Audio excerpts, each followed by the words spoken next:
Welcome to the RavensSpace on YouTube. My name is Jason, and this is RavensSpace Daily, where we talk about Baltimore Ravens news every single weekday. Thank you guys so much for joining me today. A special shout out to our Patreon subscribers, because without you guys, none of this is possible. We have 3 great news stories, and we're going to hop right in. The first story of the day deals with an old Ravens player. Jeremy Zuttah is now back on the market. The San Francisco 49ers cut Jeremy Zuttah, who used to play center for the Ravens, after he was traded to the San Francisco 49ers only 6 months ago. And so what this shows me is that Zuttah is really not performing well. He was expected to be the starter there and beat out the 2 in front of him, but he couldn't do that. And as such, the San Francisco 49ers cut him. Now, a lot of people think that Zuttah is one of the players that the Ravens want to bring back. A benefit of that is you have a player in Zuttah who is experienced and can be a great backup center, and he'll be an okay starting center. And so if the Ravens do bring him back, it'll be a competition between him and Ryan Jensen. I don't know who wins that one because of the difference in the running game. So usually you would think the veteran coming back has an advantage, but because the running scheme is changing, we don't know who's going to have an advantage. So it's going to be very interesting to see this. And now it kind of seems like that the Baltimore Ravens got the better end of the trade, especially since the San Francisco 49ers can't even use him anymore because they cut him. I'm disappointed. I'm sad for him. I thought when he was here, he was a good player. I believe Pro Football Focus rated him highly last year. But I guess he just couldn't get with the San Francisco's run game, which is a zone run game, the same run game that he was in last year with the Ravens, and they didn't like what they saw either. So again, do you think we should bring Zuttah back and give him a chance to compete for that starting job? Let me know, because right now I think I would rather go with Ryan Jensen than Zuttah, but I would love to bring Zuttah back if we had the money as a backup center, and even if he can compete and he's better, make him the starter. And the next topic is a sad topic, and a topic that John Harbaugh was a little upset about, and it's that Marlon Humphrey is day-to-day. And again, day-to-day means that he's not practicing and he's taking it slow, and if he feels good, he'll practice, and if he doesn't feel good, they'll keep him out. When John was asked questions about this, he reacted very strongly. And he said, it's really not that important for you to know, is it?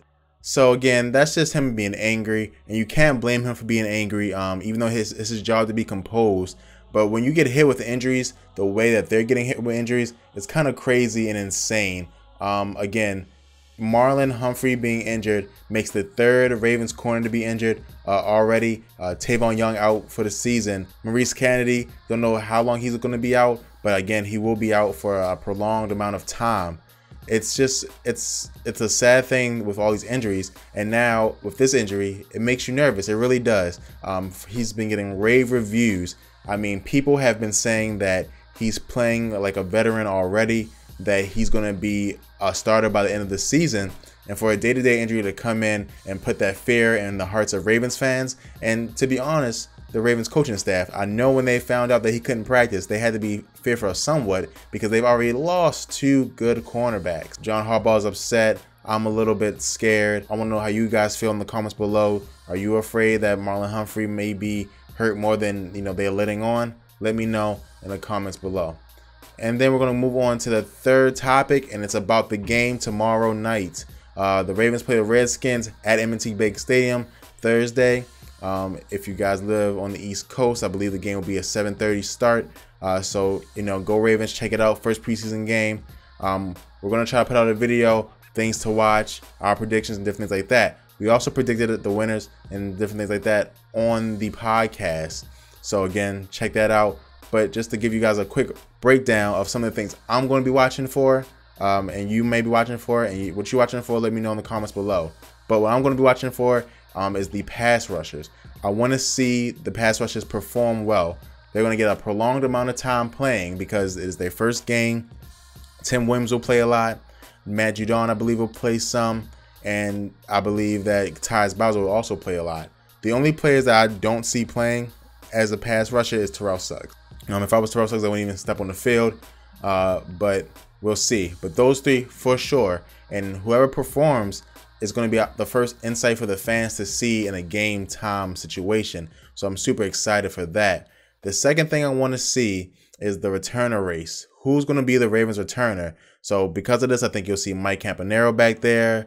I think you'll see Tim White back there. I think you'll see Chris Moore back there. And you may even see a little bit of Griff Whalen back there. I don't know, but those are the two things I'm super excited for.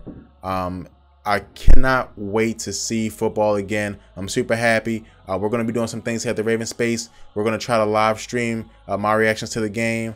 What we're going to do is I'm going to put the game on the TV. I have to do my best not to show you guys the TV. Of course, that's illegal, but I'll do my best so you guys can get my reactions. You can come to youtube.com, talk to me there. If you're on Twitter, I'll be tweeting, talk to me there. I'll be trying to do Facebook, talk to me there. So talk to me any place you can talk to me. We're going to be watching the game together. It's going to be a dope experience. I believe Steven will be at the game. So if you guys go to the game, you see him there, tell him hi, what's up, because he'll be there. So that's what's going to be happening for that game. I'm super excited. My prediction is that the Ravens do win, and I will go 24-21. I think much like last year, the Ravens will be in some tight games in the preseason because a lot of their players will be injured. So, but that's what I think. So 24-21 Ravens. Go Ravens. Hopefully they make this happen. Let me know how you guys feel about this first preseason game in the comments below. I'll be watching with you, so I'm super excited about that. And like we usually do, the final topic is Raven Space Mailbag, where we answer your questions about the Baltimore Ravens. Thank you guys so much for sending in questions. I've gotten a lot. Please keep on sending more. If you want to send in a question for this show or for our Mailbag show, please send it to TheRavensSpace@gmail.com. I'm super grateful for all you guys' help, so please, please, please send in those questions. And this question comes from Gordon, and Gordon asks, do you think that Griff Whalen has a shot at the team this year? So the truth is I really did. I thought that his return ability and his ability to catch the ball was going to allow him to go out there and perform and be good for the team. But with the rise of the undrafted free agent rookies at wide receiver, like Tim White, and I'm going to try to say it correctly, Adebojo, then I thought that that stuff, you know, got into Griffin's way. I think that Griff just going to have a hard time getting past those guys. Michael Campanaro has a leg in because the Ravens do trust him as a returner, but they don't trust Griff Whalen the same way. If Griff Whalen doesn't perform remarkably, there's a chance that he won't even get a chance because of how great Tim White and Adebojo is playing. So I just don't know. So right now I would say no, he really does not have a chance to make the team because, you know, in order to make the team, you have to jump a lot of people now. And so, for example, the top three are set in stone. So if the Ravens only carry 6 receivers, there's only 3 more spots. So he has to beat out Michael Campanaro, Chris Moore, Tim White, Adebojo, and you know, then you have the players on the other side like a Chris Matthews that really don't have a chance, I don't think, of making a team. But you still have to beat them out. It's just a lot for a player to beat out who was out of the league a couple of months ago. And so I just don't know. I do not think he can. Again, he's a good enough player, but I just think with the talent that is being displayed by the 2 undrafted free agent wide receivers, there's no chance that he makes the team. So thank you so much for your question, Gregory. And that is the end of the Raven Space Daily for today. Thank you guys so much for joining me. Please subscribe to the Raven Space on YouTube if you're not yet subscribed for the best Baltimore Ravens content on the internet. Also, follow us on different social media. Check out our Patreon page where you can help us, and in return, we give you great stuff. And check out RavensSpace.com. Thank you guys so much, and go Ravens.